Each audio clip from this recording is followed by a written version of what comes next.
Ndi nitekana umunezero nsubire nkusuhuze nkuhakaze nshuti mukunzi wacu wobandanya kumwe natwe ngaha kuri no mbonesha kure imwe rudende igushikiriza amakuru ibiganiro ndetse n'inkuru bigezweho biriko bivugwa irya nino mu gihugu cacu ciza c'u Burundi no hakurya y'imbibe z'igihugu cacu mu makungu ya kure ndaguhaye kaze ndaguhaye mwiriwe neza cange mwaramutse bivanye naho dukurikira uherereye ico utegerezwa gusa n'ugufyonda sabone cange subscribe nawe utarafyonda ko hamwe ukabandanya ushikirwa n'amakuru ibiganiro ndetse n'inkuru tubandanya gushikiriza bivugwa irya nino mu gihugu c'u Burundi no hakurya y'imbibe z'igihugu c'u Burundi mu makungu ya kure ndakwipfurije kubandanya uraruranirwa ndetse no kubandanya uragira ibihe vyiza n'umunsi mwiza ano makuru ya kano kanya rero harabafatiye ku ngingo nkuru zikurikira abashomeri gusa nibo bagiye gukora rusansuma rwimirije ivyo nibishikirizwa na Gervais Ndirakobuca umushikiranganji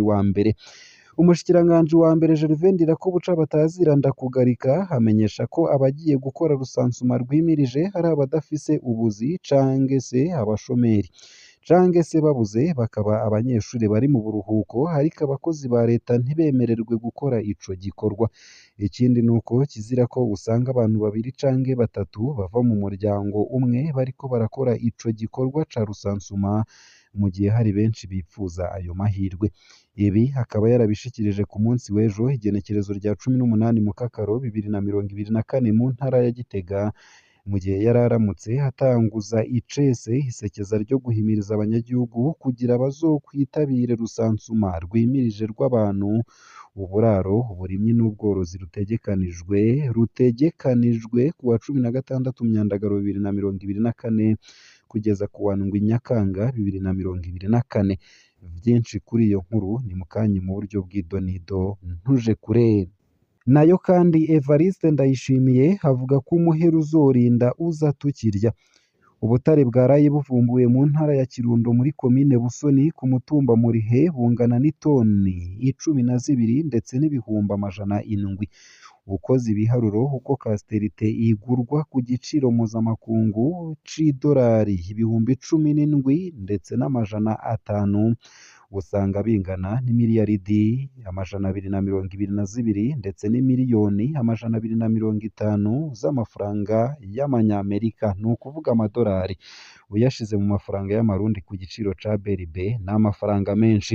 aha rero ni ku mutumba umwe gusa mwibaze ikibazo c'ubutare gitunganijwe neza mu Burundi Uburundi bwofasha amakungu nta mfashanyo bwosubira gusaba mu makungu nta gitoro cosubira kubura mu gihugu isukare umuyaga nkuba n'ibindi byoboneka neza cane rwose umukuru w'igihugu Varisto Ndayishimiye we avuga ko umuheru uzorinda uza abarundi bakirya vyinshi kuri iyo nkuru ndetse na vyinshi umukuru w'igihugu c'u Burundi Varisto Ndayishimiye yashikirije ni mukanyi ku buryo burambuye ntuje kure nayo kandi Phineas Nigaba avuga ko umushikiranganji w'ubudandaji hamwe n'uburongoye ikigo BBN bakwiye kubogozwa umuvugizi w'umugambwe Sahwanya Frodebu Phineas Nigaba hasaba umukuru w'igihugu kubogoza umushikiranganji w'ubudandaji hamwe n'uburongoye ikigo BBN kuko batashoboye gukora ivyo bajejwe mu kwemerera ikinyobwa Sapporo kudandazwa ku mugaragaro kandi conona amagara y'abantu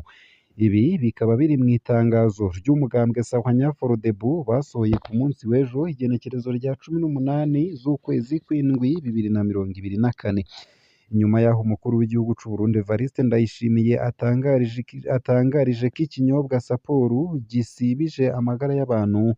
imbere akagira kasaba ko nimba hoboneka buramatari yemera yohaguruka agahagarika ikinyobwa Sapporo mu ntara arongoye baburamatari batari bake baciye bahaguruka barahagarika ico kidandazwa mu ntara barongoye aha twovuga intara ya Kirundo Mwaro Makamba hamwe n'igisagara ca Bujumbura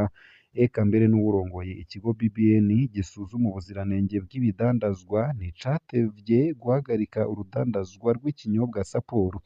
ibi bikaba vyaratumye umugambwe Sahwanya Frodebu usohora itangazo ku munsi w'ejo aho usaba umukuru w'igihugu Varisto Ndayishimiye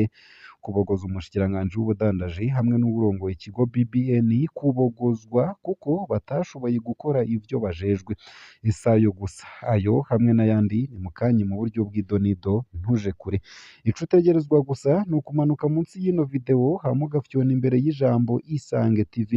haraba handitse ijambo sabone canke subscribe, urafyondako hama uba udushikirije intererano yawe yo kuja turakuronsa amakuru, inkuru ndetse n'ibiganiro bigezweho tubandanya gushikiriza bivugwa irya nino mu gihugu c'u Burundi ndetse no hakurya y'imbibe z'igihugu c'u Burundi mu makungu ya kure. Ndakwipfurije kubandanya uraroranirwa ndetse no kubandanya uragira ibihe vyiza n'umunsi mwiza.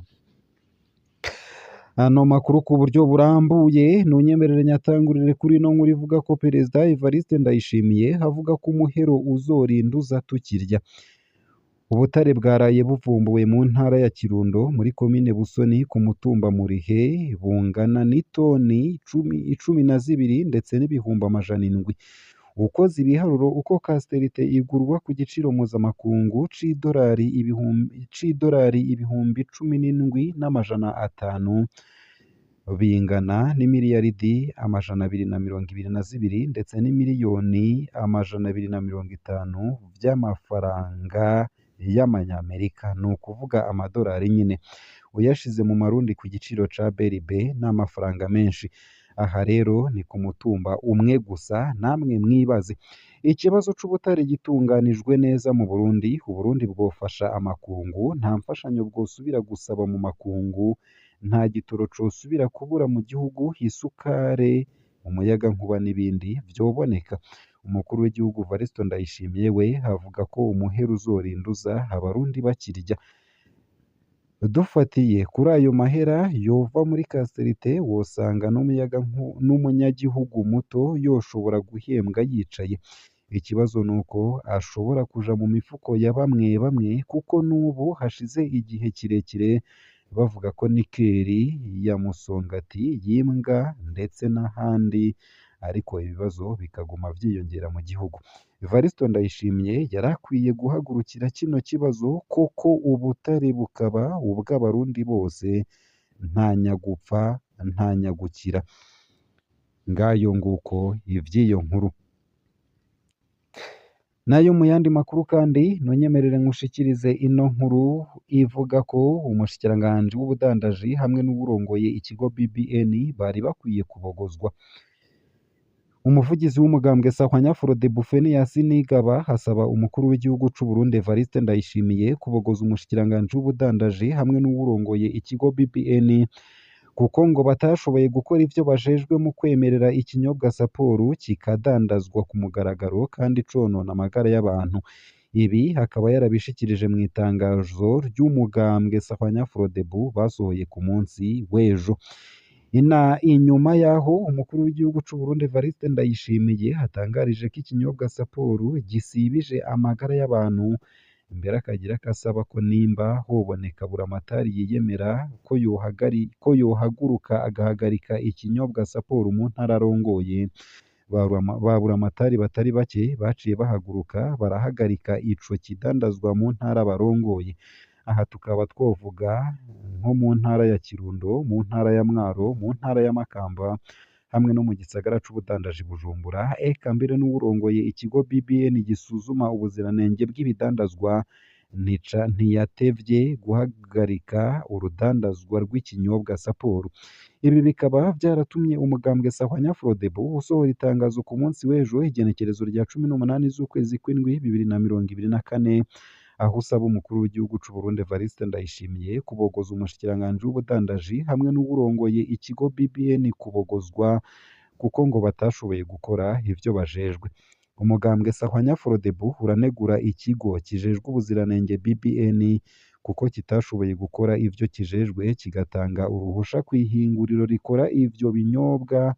hama bagakora ibinyuranye n'ivyo basabiye uruhusha, hama ico kigo nyene kikaza kwikangura hari uko umukuru w'igihugu hafatiye ingingo yo guhagarika ikinyobwa Sapporo. Kubw'ivyo ihinguriro rikora ibinyobwa Sapporo rikwiye gucibwa ihadabu kuko ryakoze ibinyuranye n'amategeko. umugambwe Sahwanya Frodebu ukaba unegura kandi umushikiranganji mu vyajejwe harimwo ubudandaji bwaretse ico kinyobwa kigashirwa mu bidandazwa mu gihugu kandi ari ikinyobwa conona amagara y'abantu ntibufate ingingo